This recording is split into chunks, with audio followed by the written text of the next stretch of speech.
ஒரு பொண்ண லவ் பண்ணிட்டு முழுக்க முழுக்க அந்த லவ்வவே சொல்ல முடியாத மனசுலயே வச்சுக்கிட்டு இருக்கவங்களுடைய லைஃப் ஸ்டைல் கதை தான் Idhaya Murali. Welcome back to weekly voice official channel. Best மூவிஸை பார்க்க நம்ம சேனலை சப்ஸ்கிரைப் பண்ணிருங்க. இதய முரளி இந்த பிலிம்ல ஹீரோ வந்து ஸ்கூல்ல ஒரு 3 லவ் பண்றாரு. அதுக்கடுத்து காலேஜ்ல ஒரு லவ் பண்றாரு. எல்லா லவ்வுமே வந்து இவர் மட்டும் தான் ஒன் சைடா பண்றாரே தவிர அவங்க சைடு சின்ன சின்ன ஒரு கனெக்ட் இருக்குது. ஆனா ஹீரோ வந்து கடைசி வரைக்குமே லவ்வவே சொல்றதுல இதுதான் இதுல ஒரு பெரிய ஒரு ட்விஸ்ட். ஃபர்ஸ்ட் ஹாப்ல பாத்தீங்கன்னா ஹீரோ வந்து முதல் ஒரு டீச்சரை லவ் பண்றாங்க. அந்த டீச்சருக்கு ஒரு நாள் வந்து பிரசவ வலி வந்துட்டு அப்ப கூட்டிட்டு போய் ஹாஸ்பிட்டல் அட்மிட் பண்ணும்போது தன்னுடைய கணவர்னே சொல்லி கையெழுத்து போட்டு வர்றாரு. அதாவது அந்த 10 வயசு பையன் நம்மளுடைய ஹீரோ இதய மொழி.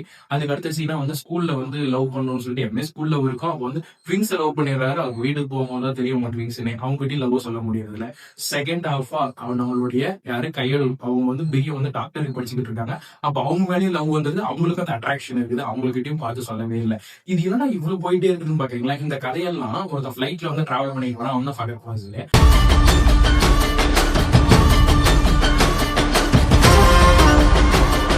அவன்கிட்ட விருப்பமே இல்லாத சொல்ல அவனும் ஆச்சரியமா ரொம்ப சந்தோஷமா அந்த கதையை கேட்டுட்டு வரான். கிளைமேக்ஸ்ல தான் தெரியுது அவன் ஃபிளைட்டை விட்டு இறங்கும்போது போதுடா நீ சொன்ன கதையெல்லாம் நிறுத்து அப்படின்னு சொல்லி நம்மளுடைய இதய பொருளை கிட்ட சொல்லும் போது அவங்க பார்க்கும்போது கீதா மிஸ் வராங்க. அவங்க யாருன்னு பாத்தீங்கன்னா ஃபகத் ஃபாசிலோட மனைவி.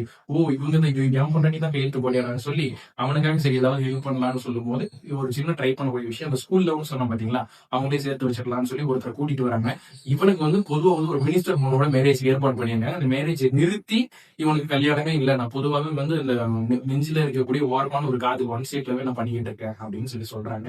கடைசி வரைக்கும் ஒரு பொண்ணையும் மேரேஜ் பண்ணல, லவ்வையும் 3 பொண்ணுங்க கிட்ட சொல்லல. அவனுடைய மோட்டிவே வந்து இதயமே அப்படின்னு தான் இருக்குது. எதுவுமே சொல்றதுக்கு இல்லை. தான் அப்பா எப்படி இருந்தாரோ அதே மாதிரிதான் மகனும் இருப்பான் அப்படின்னு சொல்லக்கூடிய படமா தான் இருக்குது. தமிழ் மியூசிக் சூப்பரா இருந்தது. படத்துல பாசிட்டிவ்னா மியூசிக், அதுக்கு அடுத்தபடியா வந்து இவன் பண்ணக்கூடிய லவ்ஸ் எல்லாமே சூப்பரா இருந்தது. ஸ்பாய்லர்னா இவன் லவ்வே சொல்லாதான் பாத்தீங்களா, அது ஒரு பெரிய ஸ்பாய்லர்னு சொல்லணும். ஸ்டார்டிங் டு எண்டு வரைக்குமே லவ் பண்றான் சொல்ல மாட்டேங்கிறான். ஆனா கையடுவே வந்து நான் உன்னை லவ் பண்ணேன், ஆனா எனக்கு மேரேஜே 2 குழந்தை இருக்குதான், நம்ம கூட சொல்லிட்டேன், இது ஒரு சந்தோஷமா இருக்குது அப்படின்னு சொல்றாங்க.